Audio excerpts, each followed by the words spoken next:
50,000 రూపాయలు ఖర్చు చేసింటాం ఇప్పుడు.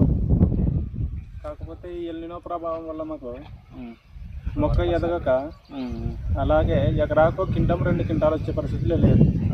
అంటే దాదాపు ఎకరాకు 10,000 వస్తుంది మాకు. దాదాపు ఎకరాకు 40,000 నుంచి 50,000 నష్టపోతారు. కాబట్టి ఈ ప్రభుత్వం మమ్మల్ని ఆదుకోవాల్సిందిగా కోరుతున్నాం. ఇది మీదేనా పంట? ఎన్ని ఎకరాలకు మొత్తం? 10 ఎకరాలు వేసినాం. 10 ఎకరాలు మొత్తం పత్తినేనా? పత్తి పెట్టినాం. అంతా పత్తి.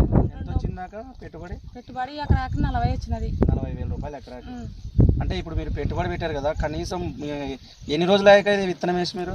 ఇది వేసి కాసి ఒక 2 నెలలు అయింటుందేమో. 2 నెలలు అంటే సుమారు ఇప్పుడు పంట పూర్తిగా చేతికి వచ్చే సమయమేనా?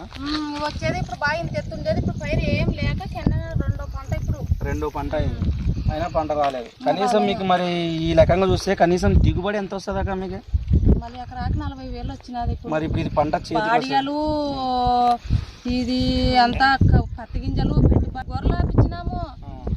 సత్త ఏరుకొని అంత కుల్లలు పెట్టుబడులు పెట్టుకొని ఇంత నష్టం వచ్చింది. 40,000 కాటకు వచ్చింది. మరి కనీసం దిగుబడి ఎంత వస్తుంది? దిగుబడి వస్తుందా రాదాక? ఏమొస్తుంది? ఇక ఇప్పుడు భూమికే కసుకునింది. ఇంకెప్పుడు వచ్చేదండి? నష్టమే మరి ఇంకా ఏం లేదు మాకు. ఇప్పుడు అప్పులు పాలైపోయినాము. ఇప్పుడు పెట్టుబడులు లేక నాశనమైనాము. ఇంకా దీంట్లో కాడీలు పెట్టుకొని అన్ని బాడీ కాడీలు పత్తి గింజలు నాటేకే గొర్రెలు ఆపించినాము. ఎకరాకి ఒక్క రోజు 3,000. ఒక ఎకరాకి 3,000 అంటే 10 ఎకరాలకు సుమారు 30,000 వాటికి. సరేలే. ఇవాళ భారత కమ్యూనిస్టు పార్టీ సిపిఐ ఆంధ్రప్రదేశ్ రైతు సంఘం ఆధ్వర్యంలో మరి రాష్ట్ర వ్యాప్తంగా రాష్ట్ర సమితి పిలుపు మేరకు కర్నూలు జిల్లాతో పాటు మిగతా ప్రాంతాల్లో ఏవైతే ఎల్నినో ప్రభావంతో పూర్తిగా మరి కరువు ఏర్పడి పంటలు పూర్తిగా నష్టపోవడం జరిగింది. ఈ రైతుల్ని ఖచ్చితంగా ఆదుకోవాలని చెప్పేసి, అలాగే నష్టపోయిన ప్రతి రైతుకు ఎకరాకు 50,000 రూపాయలు నష్టపరిహారం చెల్లించాలని చెప్పేసి, అయితే రైతులు మరి పంట సంబంధించి రైతులు రుణాలు తీసుకున్నారో ఆ రుణాలను పూర్తిగా రద్దు చేయాలని చెప్పేసి, కర్నూలు జిల్లాని కరువు ప్రాంతంగా ప్రకటించాలని చెప్పేసి ఇవాళ మేము బైక్ ర్యాలీ మొదలుపెట్టడం జరిగింది. ఎమ్మిగనూరు నియోజకవ్యాప్తంగా బైక్ ర్యాలీలు మొదలుపెట్టడం జరిగింది.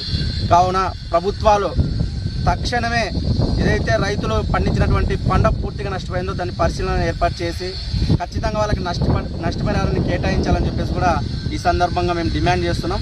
అంతేకాకుండా ఈ ప్రాంతాలు ప్రధానంగా ఎమ్మిగనూరు, మంత్రాలయం, ఆదోని ప్రాంతాలు పూర్తిగా కరువు ప్రాంతాలుగా మారిపోయాయి. అయినా కూడా ఏ ప్రభుత్వాధికారి కానీ ఏ రాజకీయ నాయకుడు కానీ ఇటువైపు చూడకపోవడం చాలా సిగ్గుచేటు. इस वीडियो को लाइक करें, हमारे चैनल को सब्सक्राइब करें और बेल आइकन जरूर प्रेस करें।